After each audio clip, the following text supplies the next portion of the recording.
खेल खेल में देश की भावना सिखाना, खेल खेल में माता पिता का सम्मान सिखाना, खेल खेल में भगवान राम को बताना, खेल खेल में गाय क्या है, जीव क्या है, जलाजर क्या है, एक दूसरे का सम्मान सिखाना, वो संग हुआ कि लगभग 3000 भाइयों के साथ गलत कर्म हुए हैं, क्योंकि वहां पर विधर्मी है, क्योंकि वहां पर विधर्मियों की संख्या बड़ी है।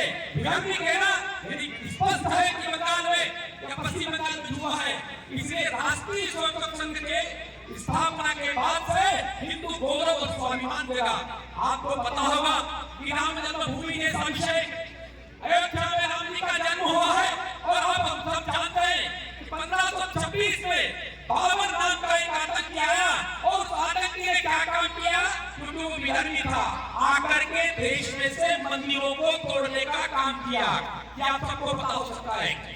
और मंदिरों को तोड़ा, और तोड़ा ही नहीं, तो मैं आपको याद दिला रहा हूँ, फिर से केवल इसलिए याद दिला रहा हूँ कि धर्म किसे कहते हैं, तो धर्म उसे कहते हैं जो एक दूसरे का सम्मान करे।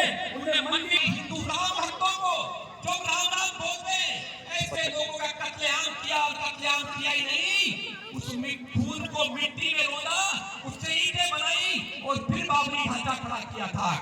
उस बाबरी ढांचे के लिए लगभग 492 वर्षों के संघर्ष का ये जो काम रहा है, वो भी राष्ट्रीय स्वयंसेवक संघ अपने राम जन्मभूमि पर भगवान राम के मंदिर की प्राण प्रतिष्ठा के दर्शन किए, भगवान राम के दर्शन किए हैं।